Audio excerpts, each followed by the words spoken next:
नमस्कार दोस्तों, स्वागत है आप सबों का एक बार फिर से आपके अपने YouTube channel Ramgarh edu care में। दोस्तों, अगर आप झारखंड बीएड एंट्रेंस एग्ज़ाम की तैयारी कर रहे हैं तो यह वीडियो आपके लिए काफ़ी ज़्यादा इम्पोर्टेंट है। दोस्तों, वीडियो को ध्यान से देखिए और क्या समझाने की कोशिश कर रहा हूँ उसको ज़रूर समझिए अगर आपको टीचिंग एप्टीट्यूड में ज़्यादा से ज़्यादा स्कोर करना है तो। दोस्तों, टीचिंग एप्टीट्यूड आपका झारखंड बीएड एंट्रेंस एग्ज़ाम का जो सिलेबस है उसमें पूरे 40 मार्क्स का सिलेबस है।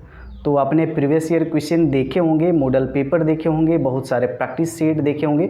मैंने भी बहुत सारे लाइव क्लासेस लिए हैं, उनमें भी आपने बहुत सारे टीचिंग एप्टीट्यूड के क्वेश्चन देखे होंगे। तो 80% जो क्वेश्चन है दोस्तों आउट ऑफ सिलेबस हैं। आपका जो सिलेबस है, सिलेबस से 80% क्वेश्चन कह सकते हैं कि आउट हैं, सिलेबस से बाहर हैं। तो वैसे कौन कौन से महत्वपूर्ण टॉपिक्स हैं, कौन कौन से महत्वपूर्ण चीज़ों को हमको पढ़ना है जिससे ज़्यादा से ज़्यादा स्कोर करेंगे, और किन टॉपिक से ज़्यादा क्वेश्चन पूछे जाते हैं आपके बीएड एंट्रेंस एग्ज़ाम में। और ध्यान दीजिएगा, यहाँ हम बीएड एंट्रेंस एग्ज़ाम की बात कर रहे हैं, टेट सीटेट की बात नहीं कर रहे हैं, ठीक है। तो आपको ज़्यादा डिटेल में टॉपिक्स को पढ़ना नहीं है। जो महत्वपूर्ण बिंदुएँ हैं, जो मेन पॉइंट्स हैं, उनको सिर्फ आपको पढ़ना है, ज़्यादा डिटेल में नहीं जाना है। तो जो भी यहाँ पर टॉपिक्स बता रहे हैं इनको आप कवर ज़रूर कर लीजिएगा, और कुछ कुछ टॉपिक्स के वीडियोस बनी हुई हैं उनको पॉइंट आउट यहाँ पर करते जाएंगे, और जो बाकी के जो छूट जा रहे हैं टॉपिक्स उनको आप यूट्यूब से या फिर गूगल से या फिर बुक से कर लीजिएगा, जिससे आपका ज़्यादा से ज़्यादा स्कोर हो सके। चलिए स्टार्ट करते हैं दोस्तों। जो चीज़ें आपको पढ़नी है, जो चीज़ें आपको कवर करनी है अगर ज़्यादा स्कोर करना है टीचिंग एप्टीट्यूड में, तो चलिए स्टार्ट करते हैं। देखिए, सबसे पहले तो आपको टीचिंग एप्टीट्यूड पढ़िएगा तो सबसे पहले आप पढ़िएगा शिक्षा। शिक्षा क्या होता है, ठीक है। शिक्षा का अर्थ क्या होता है, शिक्षा का परिभाषा क्या होता है, शिक्षा की आवश्यकता क्या है, शिक्षा की आवश्यकता हमें क्यों है, शिक्षा का उद्देश्य क्या है, एजुकेशन का उद्देश्य क्या है, aim and objectives of education, education के प्रकार यानी कि टाइप्स, और इस पे आपको ज़्यादा फोकस करना है। बाल केंद्रित शिक्षा पे, चाइल्ड सेंटर्ड एजुकेशन पे आपको ज़्यादा फोकस करना है।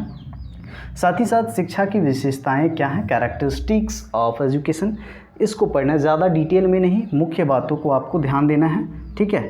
उसके बाद में एक चीज़ आपको यहाँ पर जानना है, जो मनोविज्ञान है। मनोविज्ञान है दोस्तों, यानी कि साइकोलॉजी। साइकोलॉजी की क्या भूमिका है शिक्षा के क्षेत्र में, साइकोलॉजी की उपयोगिता क्या है, यानी कि और शिक्षा मनोविज्ञान की उपयोगिता क्या है, इसको आपको पढ़ लेना है।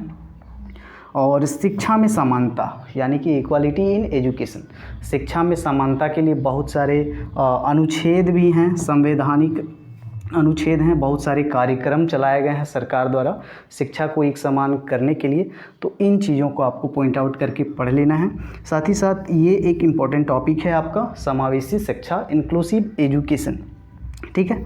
इंक्लूसिव एजुकेशन आपको पढ़ लेना है। उसके बाद में जो डिसेबल्ड स्टूडेंट रहते हैं, शारीरिक रूप से किसी भी तरह की अक्षमता वाले जो बालक होते हैं, उनका जो शिक्षा व्यवस्था किस तरह से किया जाना चाहिए और उनको शिक्षा किस तरह से मिलती है, इन सारी चीज़ों को यहाँ पर, और इनके लिए जो सहायक सामग्री टीचिंग एप्टीट्यूड जो यूज होते हैं डिसेबल्ड स्टूडेंट के लिए, उन चीज़ों को आपको यहाँ पर पढ़ लेना है। ये एक इम्पॉर्टेंट टॉपिक है आपका, शिक्षक के गुण और कर्तव्य, ठीक है।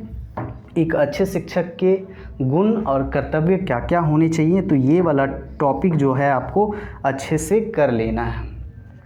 तो इतने सारे टॉपिक्स आप लिख सकते हैं कॉपी में या फिर स्क्रीनशॉट ले सकते हैं, इनको आपको कर लेना है, ठीक है। इम्पॉर्टेंट टॉपिक हैं, सारे के सारे इम्पॉर्टेंट टॉपिक हैं।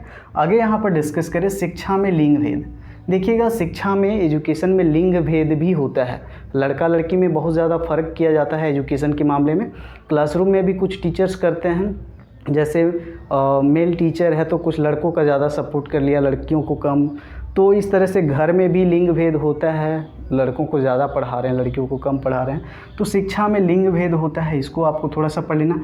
ये एक इम्पॉर्टेंट टॉपिक फिर है आपका मूल्यांकन, एवोल्यूशन, ठीक है। तो बच्चों का जो एवोल्यूशन होता है, मूल्यांकन होता है, किस तरह से किया जाता है और क्यों आवश्यक है, ठीक है। मूल्यांकन क्यों आवश्यक है, नीड्स ऑफ एवोल्यूशन, इस टॉपिक को आपको पढ़ लेना है। साथ ही साथ मूल्यांकन के प्रकार, मूल्यांकन के 4-5 प्रकार होते हैं, उनको पढ़ लेना है, और उनके गुण क्या हैं, दोष क्या हैं, उनको भी आपको कवर कर लेना है। आगे बात करें यहाँ पर शिक्षण सामग्री, ये भी एक इम्पॉर्टेंट टॉपिक है। शिक्षण सामग्री यानी कि टीचिंग एड्स, ठीक है। अलग अलग सिचुएशंस में अलग अलग टॉपिक्स को पढ़ाने के टाइम और अलग अलग सब्जेक्ट के लिए टीचर्स जो हैं आपके टीचिंग एड्स भी यूज़ करते हैं। तो टीचिंग एड्स जो हैं आपकी शिक्षण सहायक सामग्री यानी कि टीचिंग लर्निंग मटेरियल, इनकी विशेषताएं क्या हैं, इनके गुण क्या हैं, इनके दोष क्या हैं। शिक्षण सामग्रियाँ की प्रकार भी हैं, 3-4 प्रकार हैं, इनको भी आपको देख लेना है, ठीक है। और आगे बात करें, ये एक इम्पॉर्टेंट टॉपिक है आपका, इसको तो अच्छे से कर लेना है। अधिगम यानी कि लर्निंग, अधिगम मतलब सीखना होता है। तो ये जो लर्निंग टॉपिक है इसको अच्छे से कर लेना है। इसके अंदर में आपको स्रोत, ठीक है, अधिगम के स्रोत, अधिगम यानी कि सीखते कहाँ से हैं, लर्निंग कहाँ से हम लोग करते हैं, स्रोत क्या है, साथ ही साथ कारक, ठीक है। अधिगम को प्रभावित करने वाले कारकों को आपको पढ़ लेना है, यानी कि फैक्टर्स दैट अफेक्ट लर्निंग को प्रभावित करने वाले कारकों को आपको पढ़ लेना है। ये भी आपका मोस्ट इम्पॉर्टेंट टॉपिक है। साथ ही साथ अधिगम की विशेषताएं क्या क्या होती हैं, कैरेक्टरिस्टिक्स ऑफ लर्निंग, राइट। सो विशेषताओं को आपको ध्यान से पढ़ लेना है। उसके बाद आगे की बात करूँ मैं तो अधिगम के सिद्धांत, ठीक है, इसी के अंदर में आपको पढ़ लेना है। अधिगम जब पढ़िएगा तो इसी के अंदर में 3-4 सिद्धांत दिए गए हैं अलग अलग मनोवैज्ञानिकों के द्वारा। तो पूरा सिद्धांत को आपको डिटेल में नहीं पढ़ना है, पूरा सिद्धांत को डिटेल में नहीं पढ़ना है, सिर्फ सिद्धांत के उपनाम क्या हैं, जनक क्या हैं, सिद्धांत क्या कहना चाहता है, किस चीज़ पर बेस्ड है सिद्धांत, इन चीज़ों पे आपको फोकस करना है। तो इन सारी चीज़ों को आई होप आप 1 से 2 दिन में, 2 से 3 दिन ज़्यादा से ज़्यादा लगेगा कवर करने में, कर लीजिएगा। और भी कुछ महत्वपूर्ण टॉपिक्स हैं, कुछ महत्वपूर्ण टॉपिक्स आपको पढ़ने हैं, उन टॉपिक्स को भी डिस्कस कर देते हैं, ठीक है। तो चलिए आगे के टॉपिक्स को देखते हैं जो कि इम्पोर्टेंट हैं आप लोगों के लिए। आगे बढ़ने से पहले दोस्तों यहाँ पर एक चीज़ और छूट रहा है आपका, एक चीज़ और छूट रहा है, शिक्षण विधियाँ, ठीक है। शिक्षण विधियाँ भी 7-8 शिक्षण विधियाँ हैं, ठीक है। शिक्षण विधियाँ, टीचिंग मेथड्स और शिक्षण के सिद्धांत भी हैं। तो सिद्धांत यहाँ पर ज़्यादा आपको इम्पोर्टेंट नहीं है, इस पे ज़्यादा फोकस नहीं करना है, ठीक है। आपको टीचिंग मेथड जो है, अलग अलग शिक्षण विधियाँ हैं, किस सिचुएशन में किस सब्जेक्ट के लिए किस तरह से यूज किया जाता है, और शिक्षण विधियों के मेरिट्स डीमेरिट्स क्या क्या होते हैं, उनको आपको देख लेना है। बढ़ते हैं आगे।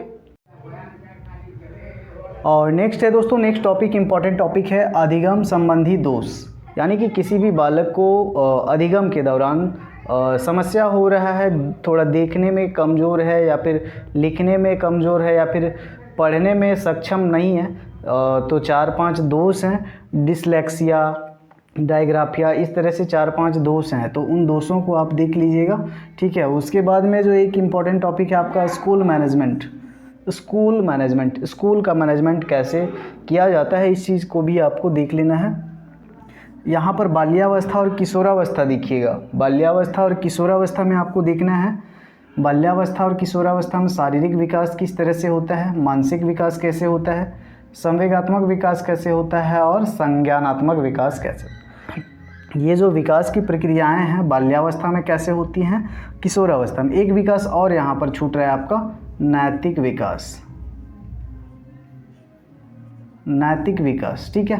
तो नैतिक विकास भी किस तरह से होता है डेवलप, उन चीज़ों को समझना है आपको। मोस्ट इम्पॉर्टेंट टॉपिक है ये सामाजिकरण, सोशलाइजेशन। इसमें दोस्तों सामाजिकरण कहाँ से होता है, स्रोत क्या है, सोर्स क्या है, जैसे फैमिली से होता है, स्कूल से होता है, सोसाइटी से होता है, ठीक है। तो ग्रुप से होता है, पीयर ग्रुप से होता है। तो स्रोत क्या क्या है सामाजिकरण के, साथ ही साथ कौन कौन से कारक हैं, फैक्टर हैं जो कि सामाजिकरण को प्रभावित करते हैं, तो ये आपको कर लेना है। नेक्स्ट है आपका चिंतन, थिंकिंग क्या होता है, चिंतन को प्रभावित करने वाले कारक, इसको कर लेना है। व्यक्तिगत विभिन्नता क्या होती है, व्यक्तिगत विभिन्नता क्यों इम्पोर्टेंट है, इंडिविजुअल डिफरेंस, क्योंकि सभी व्यक्ति सभी बच्चे अलग होते हैं, ठीक है। सभी अलग होते हैं, सभी में कुछ न कुछ विभिन्नताएं होती हैं, डिफरेंस होते हैं। तो उनको पहचानने के लिए इस टॉपिक को यहाँ पर डाला गया है। इस टॉपिक से भी क्वेश्चन बनते हैं आपको, तो इसको भी देख लीजिएगा। और अगला मोस्ट इम्पॉर्टेंट टॉपिक है आपका, ये है मोटिवेशन, यानी कि अभिप्रेरणा मोटिवेशन। तो इसमें आपको क्या पढ़ना है, मोटिवेशन में मोटिवेशन का टाइप्स पढ़ लीजिएगा, मोटिवेशन का टाइप्स पढ़ लीजिएगा। उसके बाद में मोटिवेशन को यानी कि अभिप्रेरणा को प्रभावित करने वाले कारक यानी कि फैक्टर्स इसमें भी पढ़ लेना है। समायोजन भी पढ़ लीजिएगा, ये भी इम्पोर्टेंट है, ठीक है, लेकिन ज़्यादा इम्पोर्टेंट ये है, लास्ट में समराइज़ कर देंगे कौन ज़्यादा इम्पोर्टेंट है, ठीक है। तो फिर नेक्स्ट है दोस्तों इंटेलिजेंस, बुद्धि, ये आपका इम्पोर्टेंट है, ठीक है। बुद्धि के प्रकार पढ़ लेना है। बुद्धि के सिद्धांत की वीडियोस ऑलरेडी बनी हुई हैं, ठीक है। तो बुद्धि के सिद्धांत, सिर्फ सिद्धांत के उपनाम को जानना है और इसके जनक, सिद्धांत के जनक जो हैं उनको जानना है, आपको ज़्यादा डिटेल जानना नहीं है सिद्धांत को बारे में। तो बुद्धि, इंटेलिजेंस टॉपिक को कर लीजिएगा। ये भी इम्पॉर्टेंट है आपका पर्सनैलिटी यानी कि व्यक्तित्व भी आपको कर लेना है। एक मोस्ट इम्पॉर्टेंट टॉपिक है आपको, ये सिलेबस में मेंशन नहीं है और सिलेबस में नहीं है लेकिन इससे क्वेश्चन आपको पूछे जाते हैं, दैट इज़ शिक्षण अधिगम प्रक्रिया यानी कि टीचिंग लर्निंग प्रोसेस यानी कि शिक्षण और अधिगम के दौरान, पढ़ने पढ़ाने के दौरान कौन कौन सी प्रक्रियाएं होती हैं स्टूडेंट्स और टीचर के बीच में, ठीक है। टीचर्स क्या क्या करते हैं, स्टूडेंट्स क्या क्या करते हैं, दोनों के बीच में इंटरेक्शन किस तरह से होता है, डिस्कशन किस तरह से होता है, यानी कि टीचिंग लर्निंग प्रोसेस के दौरान क्या क्या चीज़ें होती हैं, तो उनको भी आपको जानना है, ठीक है। और यहाँ पर कुछ महत्वपूर्ण सिद्धांत हैं, ठीक है, मनोवैज्ञानिक सिद्धांत हैं, उनके जनक के बारे में जानना है, ठीक है। और जिसका एक मैंने दे दिया है आपको, टेलीग्राम में शेयर कर दिया है, ठीक है। उसमें जितने भी महत्वपूर्ण सिद्धांत हैं और जनक हैं सभी के नाम हैं। और कुछ साइकोलॉजिस्ट के बारे में सजेस्ट यहाँ करना चाहूँगा, उनकी थ्योरीज़ को आपको पढ़ लेना है क्योंकि उनके थ्योरीज से यहाँ पर क्वेश्चन बनते हैं, ठीक है। जो ज़्यादा विख्यात हैं, ज़्यादा फेमस जो साइकोलॉजिस्ट हैं, तो उनमें से आपको पढ़ लेना है कोहलबर्ग का सिद्धांत को पढ़ लेना है, ठीक है। जीन पियाजे का सिद्धांत को पढ़ना है, ठीक है। थॉर्नडाइक का सिद्धांत को पढ़ लीजिएगा, स्किनर का सिद्धांत को पढ़ लीजिएगा, ठीक है। लर्निंग, अधिगम के भी सिद्धांत हैं, उसमें थॉर्नडाइक भी आते हैं, स्किनर भी आते हैं, और भी 2-4 साइकोलॉजिस्ट हैं, उनको भी पढ़ लेना है, ठीक है। जैसे पावलोव हो गया, बांडुरा हो गया, तो ये 4-5 जो साइकोलॉजिस्ट हैं इनके बारे में ज़्यादा पढ़ लेना है आपको। और बुद्धि परीक्षण में आपको बीने साइमन को पढ़ना है, ठीक है, बीने साइमन, इनको पढ़ लेना है, ठीक है। तो अगर इतना आप कर लेते हैं तो काफ़ी अच्छे आपके मार्क्स आ जाएंगे। और बाकी आप प्रैक्टिस कीजिए, क्वेश्चन अवेलेबल हैं, चैनल पे अपलोड हैं। 15-16 प्रैक्टिस सेट हो चुके हैं, लाइव क्लासेस 15-16 हो गए हैं और सभी में आपको 40-40 क्वेश्चन करवाए गए हैं, ठीक है। तो उनको देखिए, साथ में ये टॉपिक्स को कवर कीजिए। उम्मीद करता हूँ कि ज़्यादा से ज़्यादा आपके स्कोर आएंगे और वीडियो भी आपको पसंद आया होगा। आपने क्वेश्चन भी देखा होगा, इन टॉपिक से क्वेश्चन रहते हैं, ठीक है।